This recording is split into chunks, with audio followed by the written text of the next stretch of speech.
What's going on, everybody? Patriot Stacker here. So today we're going to be pouring some copper bars. I have some scrap copper, and I also have a couple of these little bars that I want to melt down and re-pour, and we're going to be pouring some of these big, chunky 20-ounce bars. We have two here, we got two here, and I'm hoping to get at least one or two more. So let's head out to the workshop and pour some copper. Stay tuned. All right, everybody, so we're out in the workshop now. We got the electric furnace going. That's heating up. There is copper already in the crucible. We had some copper wire that I put in there, as well as a bunch of these smaller copper bars that I made in the past.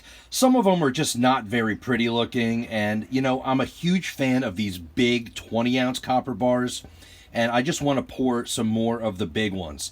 So we have, the crucible is pretty much full right now. I still have a handful here.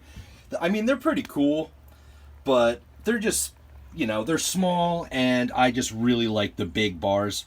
So we're just waiting for the furnace to heat up, and we will get to pouring. So I'm excited to make some big, chunky copper bars. So one thing you definitely want to do is heat up your mold. You want to get rid of all the moisture and just get the mold nice and warmed up, so when you're pouring into it, it doesn't cool down, you know, really quickly.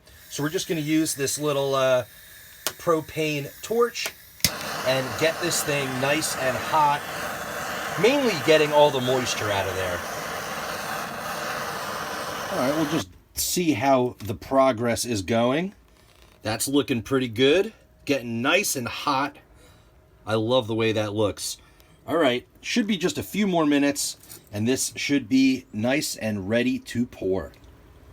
All right, I think we're looking pretty good here. Oh yeah, lots of molten copper. All right, I think it is time to pour.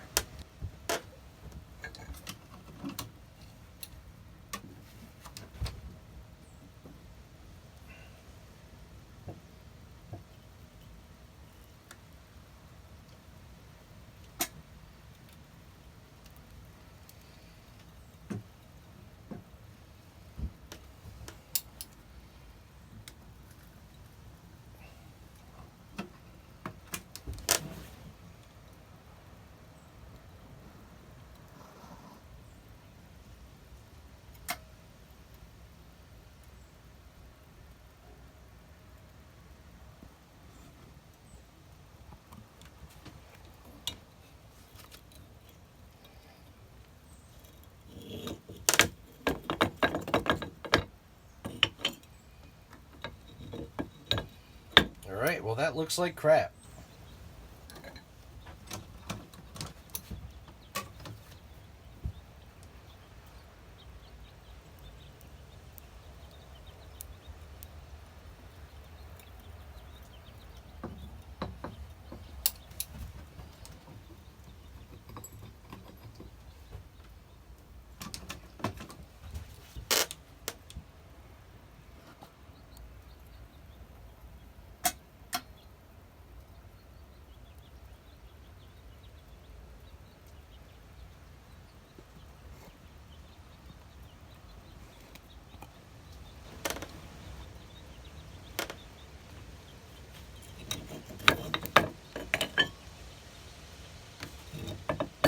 This one came out pretty awesome.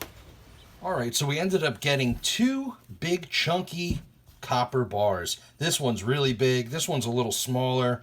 This one didn't come out so great, so I actually had to take my grinder and fix it up a little bit and did a little sanding on there as well. It's a shame because it had awesome red toning. It would have been really cool, but I messed up the pour. But what are you going to do? It's just a copper bar. So you know what? I decided I'm going to put these in the tumbler just to make them nice and shiny and kind of smooth them out a little bit and just make them a little bit more presentable. So I was excited. I think they came out pretty cool, and I think they'll look really good after we do a good tumbling for a couple hours, maybe even overnight. So let me throw these in the tumbler, and then we'll be back and check out the finished product. Stay tuned.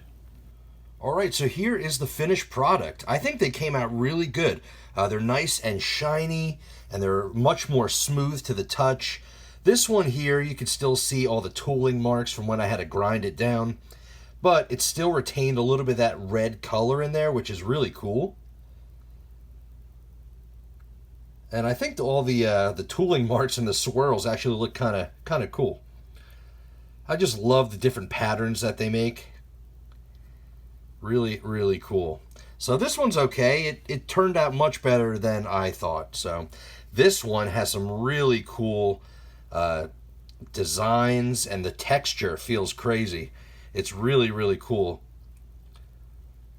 So still has a little bit of red coloring in there. It's always fun to pour these copper bars and see the different ways they shape and they pour. So I think they're great. I'm happy with the product, and I think they're pretty cool, and I'm excited to add them to my copper bar stack. Let's take a look at some of the other copper bars I poured in the past, and we'll compare them to these ones. All right, so these are all the large copper bars that I've poured so far. This was my first one, and the color on this was just amazing. I love the way this one came out. Definitely just a lucky pour with this one. The colors are amazing. I put a little clear coat on there to preserve all that color. That was my first one, and it was perfect. This was my second one, and this one's got some cool colors as well. And I didn't tumble and polish this one. I just kind of cleaned it up a little bit, and it looks pretty awesome. It's got some toning to it now from sitting in the cigar box, and it's just a pretty cool looking bar. These are the next two I poured, and they are pretty good. They came out nice. It's funny to see what they look like when you first tumble them and get them all polished up, and then they tone with this cool kind of brassy golden tone. So I'm sure these ones will look just like this in probably a few weeks or so. So this one came out pretty well. This one's cool. It's got some cool swirls in it. They're not perfect. They're not the most beautiful things in the world, but I think they're cool looking, and they're fun to pour. It's a great hobby, a great activity to do. So these are the two new ones. We got 6 20-ounce copper bars. Pretty awesome. I'm excited to have this as my poured copper stack. Gotta love the copper bar pyramid. Looks awesome. So I actually went and stamped them all as well. I didn't have any of them labeled or stamped, so I put the ounces and a little CU for copper. So now they're a little bit more legit. All right, everybody. Well, I hope you enjoyed watching today's copper pouring video. We made 2 big copper bars. The pyramid looks awesome. I love it.